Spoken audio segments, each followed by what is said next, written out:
Righto, welcome everyone. We are in Blackburn with Ryan Nelson. Thank you for joining us. No problems at all. How are things, mate? Yeah, really good, really good. All under control. And we are actually live. We're live on Facebook. We've got some questions here that you want to ask Ryan, and also we'll be taking stuff coming through live. So it's going to be exciting, isn't it? Very excited. Yeah, very good. All right, let's get on to the first question from Matt Vartan. Realistically, how do you rate our chances of making the second round in South Africa?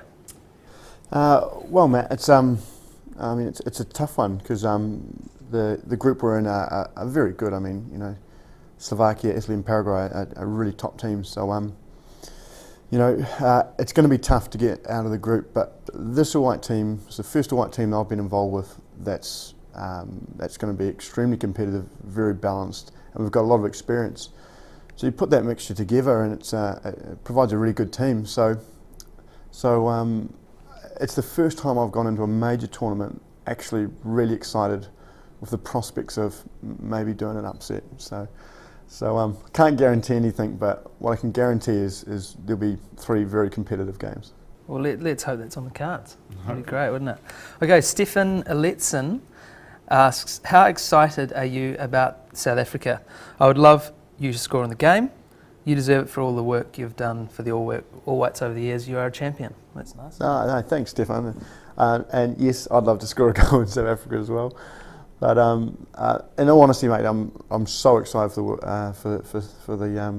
the cup. It's for me, it's kind of, you know, I'm getting to the twilight years of my career. So to be down in South Africa is really the icing on the cake for me, and especially with the team, with the New Zealand team.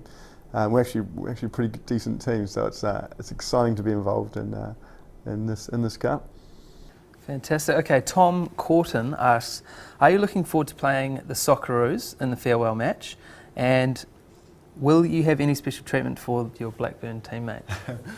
Well, mate, to tell you the truth, I don't know if I'm that excited right now to play them because I'm quite good friends with most of the Socceroos, and generally when I go out in the field, I generally want to, as I say, tackle and hurt most of my opposition. So I would feel so bad if I tackle Brett Emerton and do his ankle or something for the World Cup, or probably vice versa. So it's one of those games I think where I think it'll start out pretty calmly, and then as the game goes on, it'll turn into maybe an Australia-New Zealand bloodbath.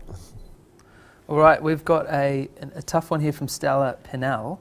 Will the All Whites approach South Africa with an offensive or defensive mindset?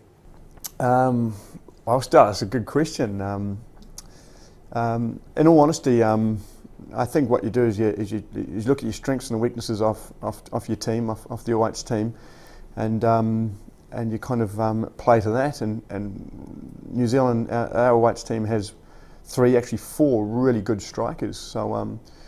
So down in South Africa, we'll probably play with a kind of offensive mindset, but then also we've got to obviously make sure nobody scores as well. So against Bahrain we played with 3 strikers, but we kind of played with a kind of a pretty solid defensive backline as well. So it's a bit of a mixture of both, but it's in the end it's whatever gets us results. Fantastic. Fatu Suisala asks, do you think there's any way the All Whites could lift the trophy in South Africa? I guess you've got to back yourself, don't you? Well, you got to back yourself, I suppose. I love your optimism, mate. But it would be probably the absolute greatest shock in sporting history and any sporting game ever to be played in the next 1 million years. But is there a chance? Yes, there is a chance, definitely. But it's a pretty big outside one. Sorry, mate. Dylan Galletly asks, do you think the big stage is going to be overwhelming for some of the players who aren't used to it? Yeah, it's a good question because, obviously, South Africa, it's going to be, the biggest event in the sporting world. So it's huge pressure, huge tension. How the players are going to react. In all honesty, I'm not really sure. You don't know, but I've got to say that the players were under huge pressure in Wellington when we had to beat Bahrain in Wellington in front of a packed New Zealand crowd who was actually expecting us to win it. And the pressure on us in that game was immense, actually, to tell the truth. And the guys got through it so well. They handled it amazingly. So we're quite experienced now in our team. So if any New Zealand team can handle it, I think this team can. Matthew Lay asks, do you think New Zealand can keep a clean sheet in any of its games in South Africa? Well, Matthew, I really hope so. That would be my goal, is to keep 3 clean sheets in the group phase. I'd absolutely love that. And that's what we're working on. It's pride and joy to keep a clean sheet for me. So I'll be trying my backside off to do it. Keegan Branks asks, how do you think Shane Smeltz will go in South Africa? Keegan, I think Smeltsy will be. I think he could potentially be a real. I suppose what's the word? It could be a kind of like a superstar in a way, because he's got this amazing ability to score from nowhere, and the ball come into the box and it'll rebound off somebody's shoulder, hit somebody's knee, off somebody's ankle, into somebody's nose, and then fall perfectly onto his feet for a tap-in.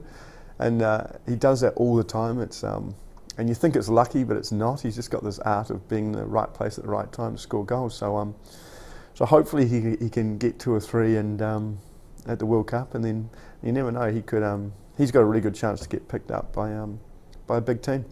We'll move on to a question asked earlier from Richard Lawton. He asks, do you think the altitude will affect you in a team when you're playing at 150 metres above sea level? Yeah, it will probably affect us, but hopefully it affects the opposition as well. And we're training in Austria beforehand, which is altitude as well, so that will hopefully kind of get us used to it. But in the end, I played in altitude so many games. It's just like a really strong wind or an awful field.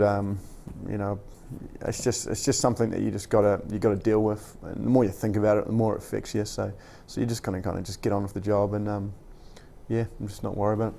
How much pressure from the New Zealand hype and the media, can you handle going to this World Cup? It's just part and parcel of playing events like this. The pressure and the media and the expectations from New Zealand fans, especially after Wellington, is going to be huge. Players handle it differently. People handle this kind of stuff differently. But I think you just use it as motivation. You use it as a tool to make yourself perform to even a higher level than you probably normally can, because there's so much expectation, there's so much pressure on you, and I suppose it just comes with the territory. And I try and use it. And I told the guys before the Wellington game to use it as a motivational factor, really, not a burden. It's great that people are so interested. Right, we do have another live question here from Michael Bentley asking, did you play any other sports when you were a kid? And why did you pick football?